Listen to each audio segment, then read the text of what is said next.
Sa Pilipinas, maraming radyo pero iisang network lamang ang may pinakamaraming numero 1. DYHP Cebu, number 1. DYRI Iloilo, number 1. DXDC Davao, number 1. DXRZ Zamboanga, number 1. DXCC Cagayan de Oro, number 1. DYHB Bacolod, number 1. Sa kasaysayan ng radyo sa ating bayan, sa iisang tahanan lamang nagmumula ang mga number 1. RMN. Pinakamaraming nakikinig. RMN. Pinakamaraming natutulungan. RMN. Pinakamaraming advertisers. RMN. Pinakamaraming number 1.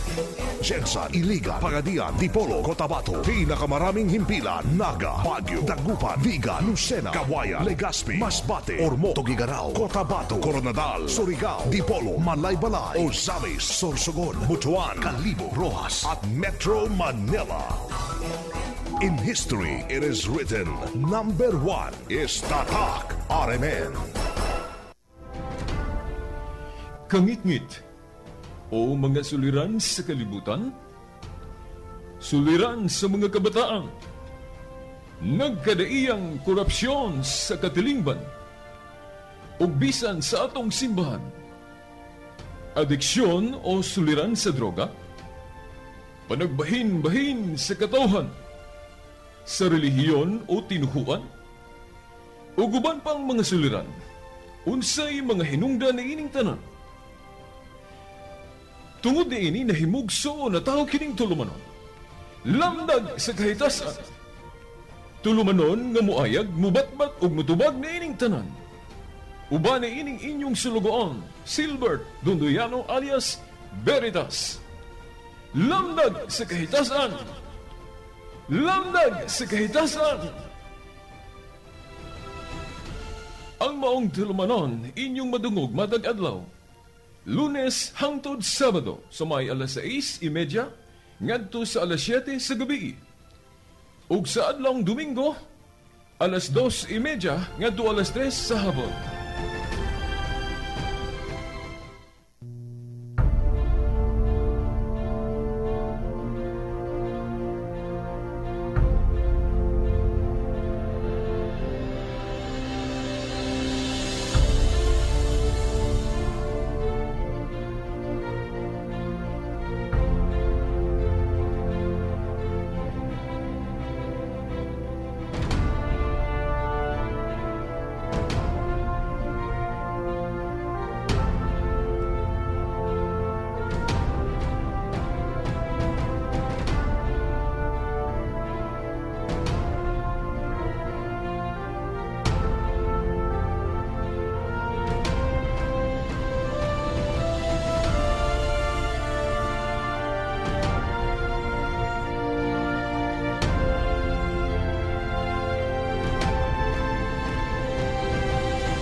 Niya nausab ang tulumanon, lamdag sa kahitasan. Uban gyapon ni ining ubos ninyong alagad sa mong tulumanon, Silbert Donduyano Sr. alias Veritas. Okay, ni ining Domingo nga edisyon no, sa maong tulumanon, atong igahin no, sa ato nang naandan sa suliran sa tinuhuan. Atong tubagon tong pipila ka issue nga gisgutan kaganina no sa sangka sa gadarungan.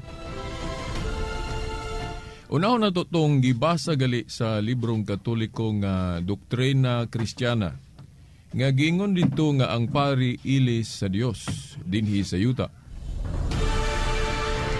Unsa may buot ipasabot anang gitudlo diha sa maong libro Doktrina Kristiyana nga ang pari ilis sa Dios diri sa yuta. Buot ba ipasabot ana sa kahimtang o sa kinaiyang Dios maoy gihulipan sa pari diri sa yuta? Dili tungod kay ang pari mamatay man. Ang pari doon ay sinugdanan kay gipakatao siyang inahan ug doon na po'y katapusan kay mamatay man. Ang Dios dili man na siya mamatay, no? Way sinugdanan ni katapusan sumala sa Salmo kapitulo 90 bersikulo 1 ngadto sa 2. So unsa may buot ipasabot sa librong Katoliko nga ang pari ili sa Dios diri sa yuta? Well, atong sabton sumala sa pagsabot sa Katoliko kay libro man tong Katoliko, dapat Katoliko mo explicar atong pulunga, mga pulunga. Muhatag tanin niyo example nga asa gibase ng mga pulunga, no?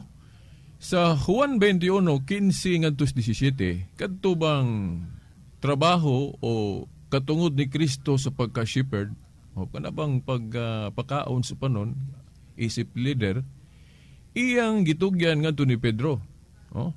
Naa sa Juan 21:15-17. Unsa man tahas ni Kristo kanang pagpakaon sa panon? O kana bang siya mo'y silbing magbalantay sa mga karnero.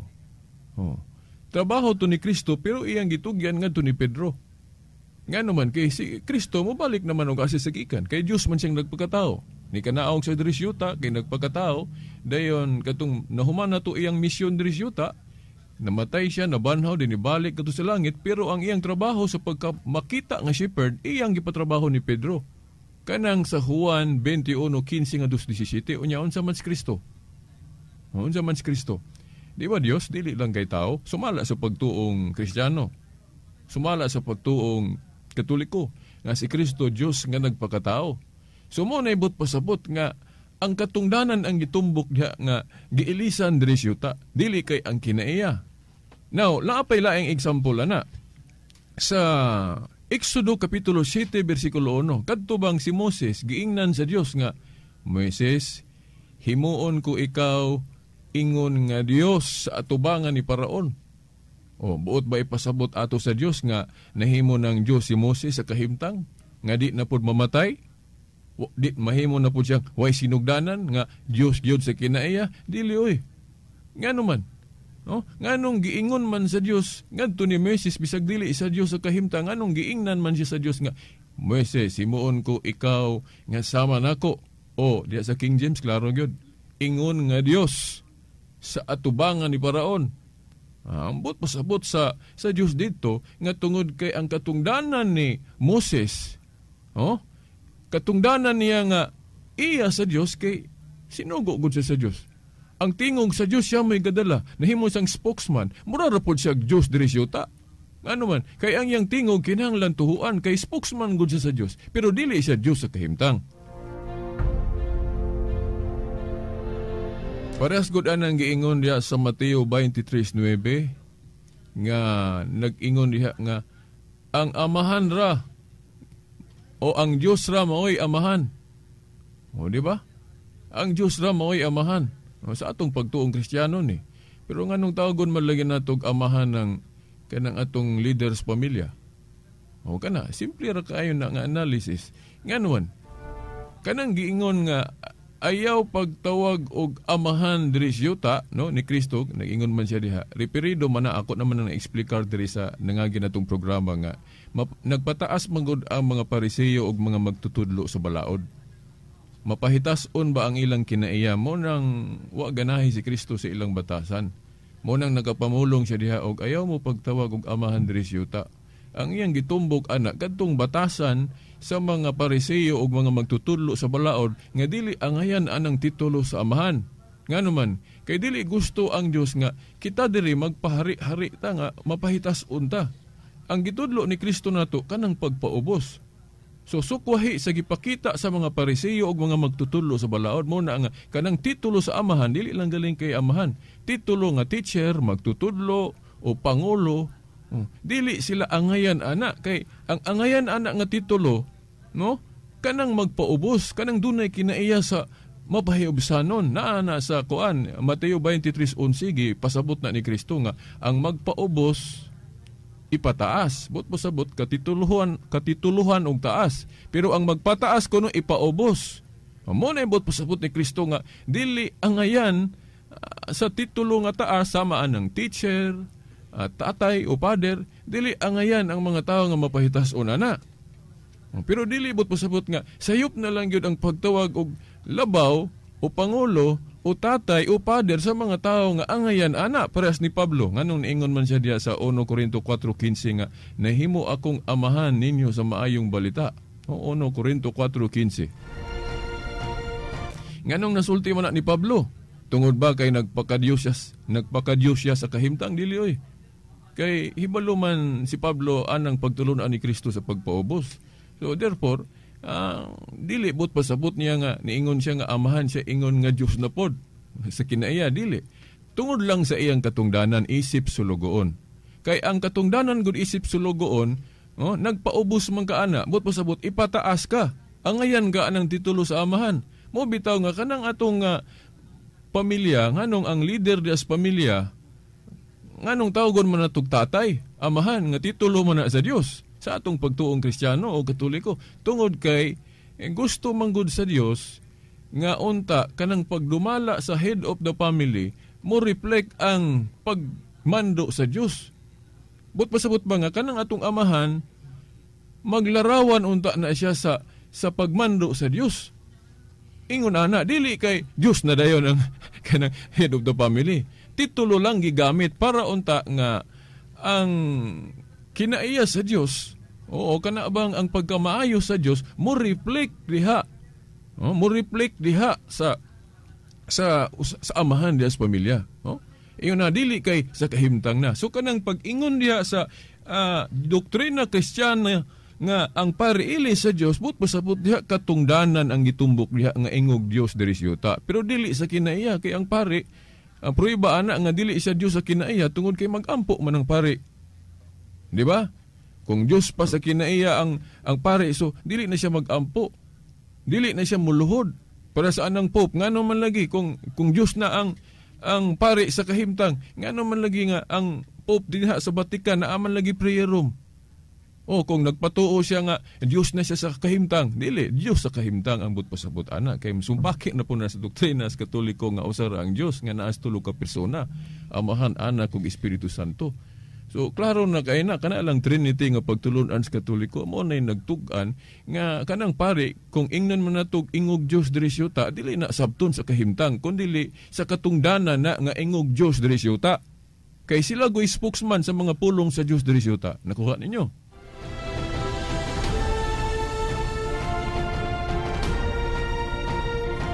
Then adto ta atong kanabang pagsugid sa sala,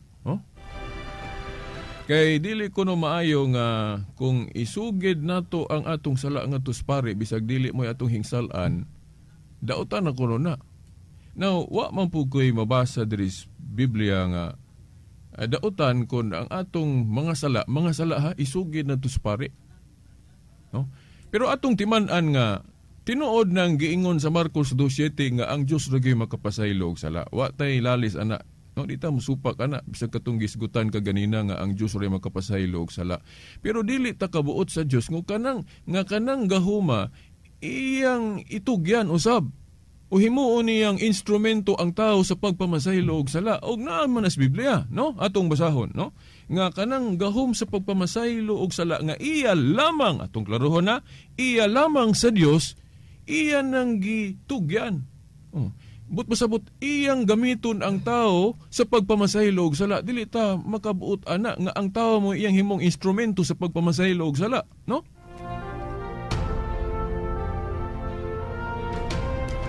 Aniya basahon na to sa Juan kapitulo 20 bersikulo 19 ngadto sa 23. Sa pagkakilom-kilom na ni adtong adlaw nga maoy unang adlaw sa semana sa ato pa Domingo, nagtigom ang mga tinun-an o gitrangkahan nila ang pultahan kay nahadlok man sila sa kadagkuan sa mga Hudyo. Kini sa di pa kumpadayon mao ni ang historical route anang Sunday observance na to. Naan tayo example ana kini, no?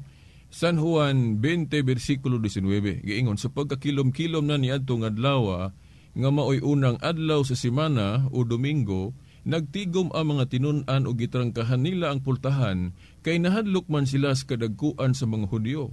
Unya mitungha si Jesus sa taliwala nila og miingon, mainyo unta ang kalinaw. Human siya makasulti niini, iyang gipakita kanila ang iyang mga kamot ug ang iyang kilid, nalipay pag-ayo ang mga tinun-an sa ilang pagkakita sa Ginoo. Unya si Jesus miingon kanila pag-usab, mainyo unta ang kalinaw. Ingon nga gipadala ako sa Amahan. Di man ha? Ingon nga gipadala ako sa Amahan. Unsa man ang pinadala sa Amahan? Na ay gahom sa pagpamasahilo og sala. Mao man galing saway tus Kristo kay namasahilo og sala. Di ba? Kanang pagkapinadala nga na ay gahom sa pagpamasahilo og sala, gisulo ba na ni Kristo? Wala ba na niya gipaambit pud sa iyang mga ministro o mga apostol? Ani atong itiwas og basa, no? Giingon diri. Mainyo unta ang kalinaw. Ingon nga gipadala ako sa Amahan, timaniha nga ang pinadala sa Amahan dunay gahom sa pagpamasahilo og sala, no? Sa sumpay kay kama pa man ako usab nagpadala kaninyo. Dayon ilahos pag yun natos 22 o 23. Gisulti niya kini og unya gihuypan niya sila og giingnan, dawatan ninyo ang Espiritu Santo. Kun pasayloon ninyo ang mga sala sa mga tao, gipasaylo kini. Kun dili ninyo pasayloon ang ilang mga sala, dili usab kini pasayloon. Klaro kayo. Wala giingon diri nga ang pasayloon ninyo kadto ra pong inyong hingsalaan o katong nakasala diha ninyo. Lahi po tong gibasa kanina sa Evangelist sa Adventist nga kung makasala ka anang tawhana, mga kag pasaylo niya o pasayloon pug kaniya, lahi na nga senaryo. Dili na ma-apply anang Sacrament of Confession. Kay kanang Sacrament of Confession mao ni San Juan 20 versikulo 19 ngadto sa 23 nga ang mga ministro sa Dios sama aning mga apostol gitagaan sa maong gahom sa pagpamasahilo og sala. Bot pasabot nga ang Dios di ay ang bugtong makapasahilo og sala nga Dios, iya ding gamitong instrumento ang tao sa pagpamasahilo og sala. Ngano man liman ka unsay giingon diri? Kung pasayloon ninyo ang mga sala sa mga tao, wala giingon diri nga kung pasayloon ninyo katong nakasala ninyo, dili wala giingon ana. Kung pasayloon ninyo ang mga sala sa mga tao, gipasaylo kini. Kung dili ninyo pasayloon ang ilang mga sala, dili usab kini pasayloon. Sa ato pa di ay diri sa New Covenant Religion ni Jesus Christ, kana dieng kanang pagpasaylo di ay duna di ay protokol. Dunay protokol. Kay ang Dios di ay base aning tekstuha, dili mo pasaylo kung dili mo pasaylo ni mga tawhana. Tanawa, pagtulon ang Katoliko. So kanang ilang giingon nga dili makapasaylo ang pari, asa man mabasa na. Maingon na po sila nga kanang pari dili o kanang sana kanang unsa ni? Kanang pari dili kuan, dili apostol. O kanang sana kanang apostol man gipasabot kuno diha nya ang pari dili man na apostol. Ambot pasabot dili kuno pare ng apostol. Si Kristo manggani labong pare. Niya ang iyang mga pinadala pod. Siyempre, kung sabto na to bisag dili pa ta mangitag teksto ana, klaro na kayo ng pare. Pero gisulti man na ni Pablo nga siya pare diha sa Roma 15:16. Di ko na lang basahon kay makabsan tas panahon pinalang ka minuto, 7 minutos na lang. So mao na no. So, dili tinuod ng ang pari, dili makapasahilo og sala. No? Ang Diyos, maora gay makapasahilo og sala. Pero dili takabuot sa Diyos kung himuon niyang instrumento ang iyang mga ministro o pari diri siyuta sa pagpamasahilo og sala. Kay mo man gisulti sa Biblia. So, balikon ko, sa New Covenant Religion ni Jesus Christ, ang Diyos di ay mamasahilo og sala nga ipaagi niya og protokol. Kasabot po siguro taon sa ng protokol. Kana ba nga dili ta kadritsus mayor kung dili ta moagi anang mga tawo niya diha. Ingon ana ng protokol. Na klaro man yun na nga protokol man yun ni. Kay dili man kuno mo pasaylo ang Dios kung dili mo pasaylo ning mga ministro o kini mga apostol. Nya kinsa may nakapulis katungdanan sa mga apostol base sa history, mo man ato mga obispo.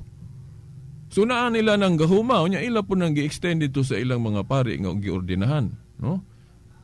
Naapoy pagtugot na kay naa sa Mateo 18:18 ang inyong idili diri siyuta idili nako sa langit ang inyong itugot mao na. So mao na nga tong tubag sa maong issue mahitungod sa Sacrament of Confession. Karon unsa pa toy gisgutan kag ganina no? Naatoy nadunggan nako kag ganina nga mianhi si Kristo aron sa kanabang wala ko na siya moanhi aron ta magkausa, kundili panagbahin-bahin ang iyang pag-anhi. Unsa may explanation Katoliko ana? Well, sa figure of speech ko daghang klase na ay metonymy, na ay synecdoche, na ay kanang parabola, na ay masabtan nato ang pasahe sa kanang pinasumbingay na apoy literal. Kining ni ang pagkasultia sa atong natun-an sa kanang sa to'y tawag kanang magtuon kay tag Biblia, kanang siyensya sa pagtuon sa Biblia, kanang hermeneutics. Ato ning gisabot sa kana galing figure of speech nga kanang gitawag og irony. Nga naman, kay kung moingon ta nga unsa may gianhi ni Kristo diri?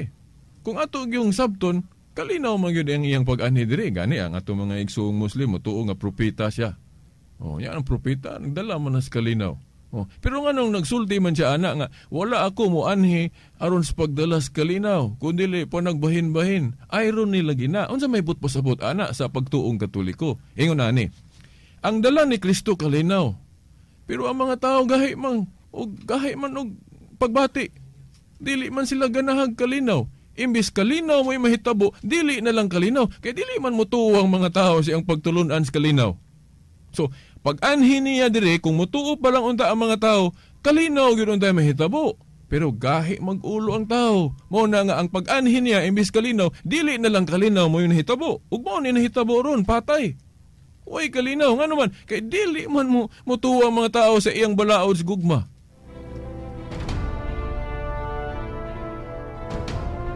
Tagaan mo na ako, nindot kayang example. Hinumdo mo atong gidakop si Kristo. Gidakop si Kristo.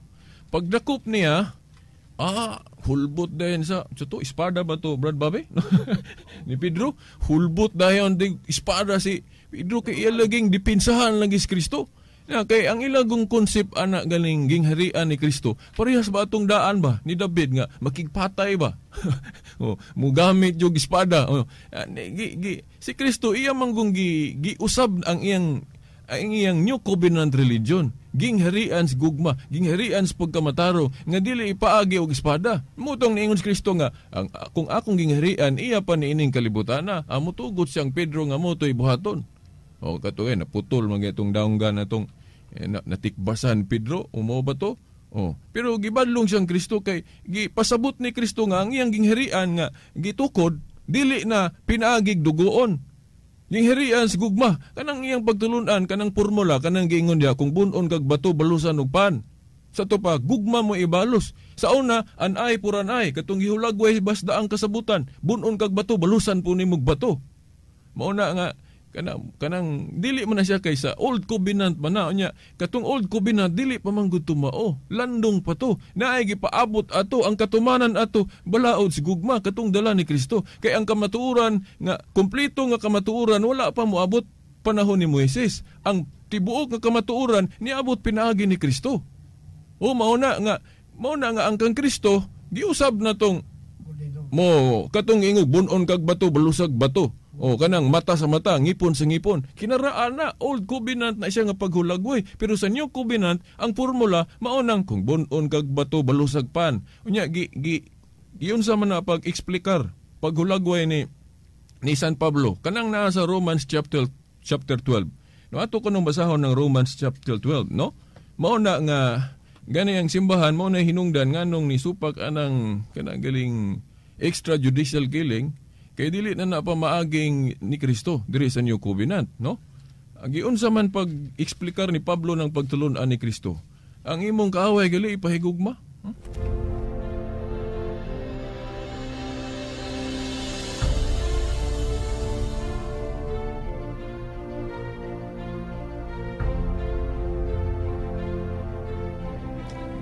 New Covenant teaching ni Jesus Christ kanang formula gali nga kung bunon kag bato balusan og pan.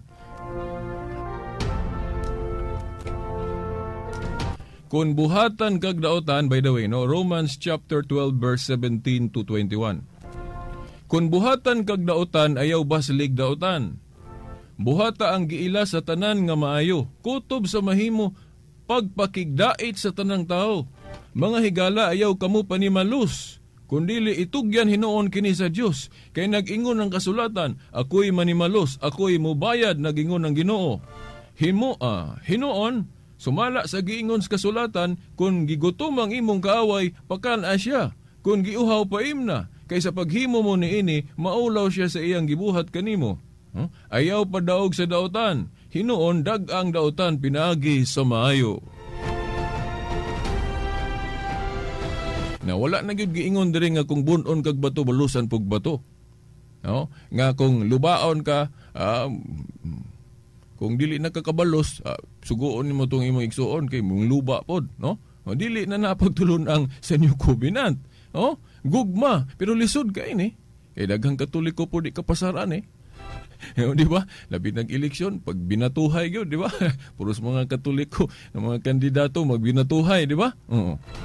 Dili na, no? Dili gyud ta malinaw ni atong eleksyon kung dili na tutumano ng gitudlo sa atong simbahan. Kanang gitudlo diri ni San Pablo nga kung bunon og bato balusan og pan, no?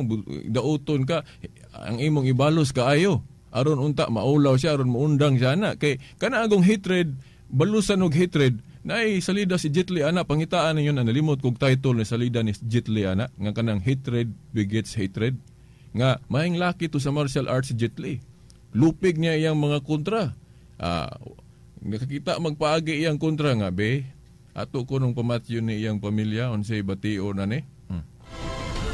Gipatay iyang pamilya, kaamgo sa dito nga, dili day mahayo ng hatred, balusan og hatred. Iundangan bitaw niya, kay iyan agong pamilyang gipatay.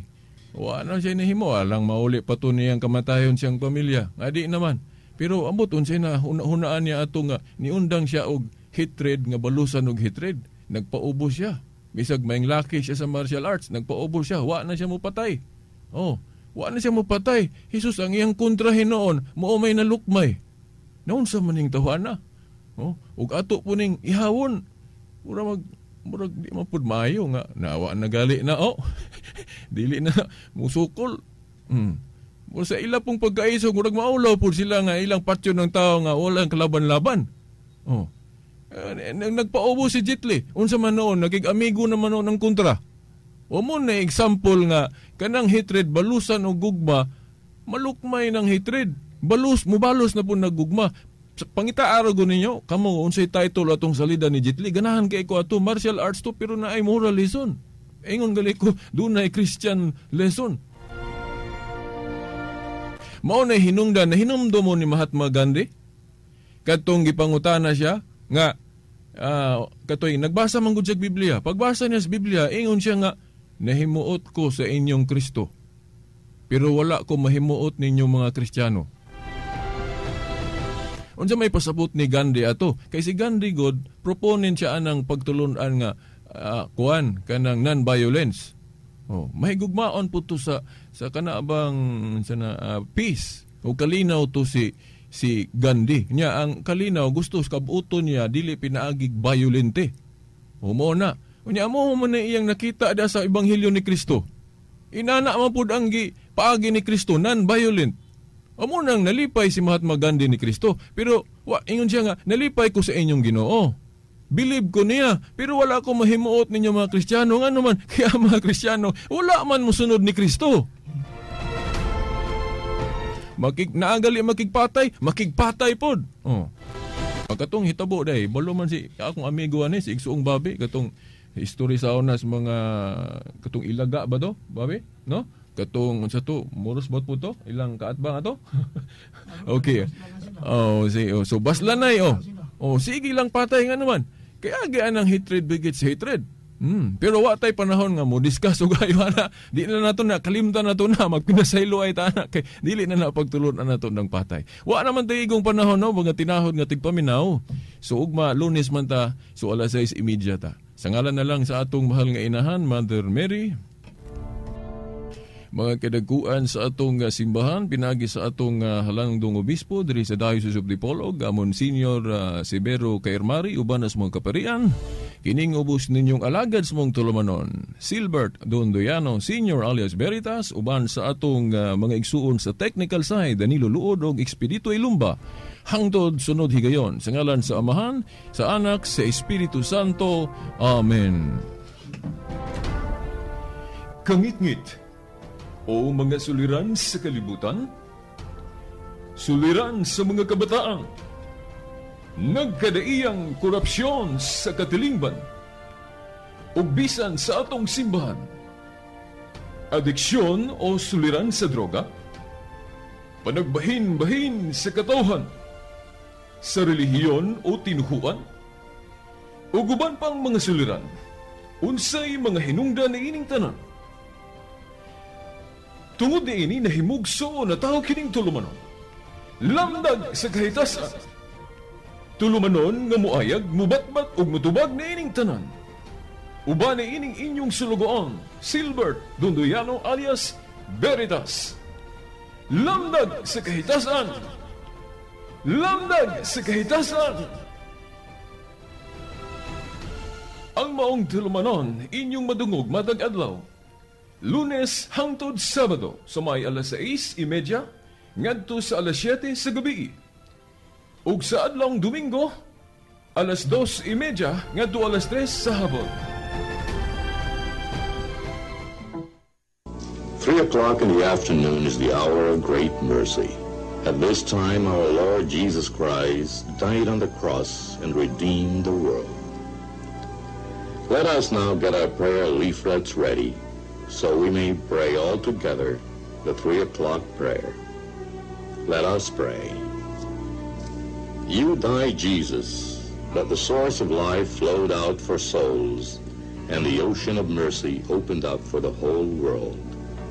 O fountain of life, immeasurable divine mercy, cover the whole world and empty yourself out upon us.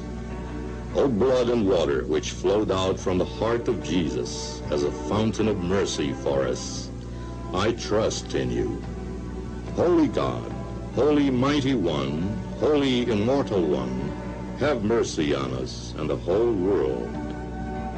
Holy God, Holy Mighty One, Holy Immortal One, have mercy on us and the whole world.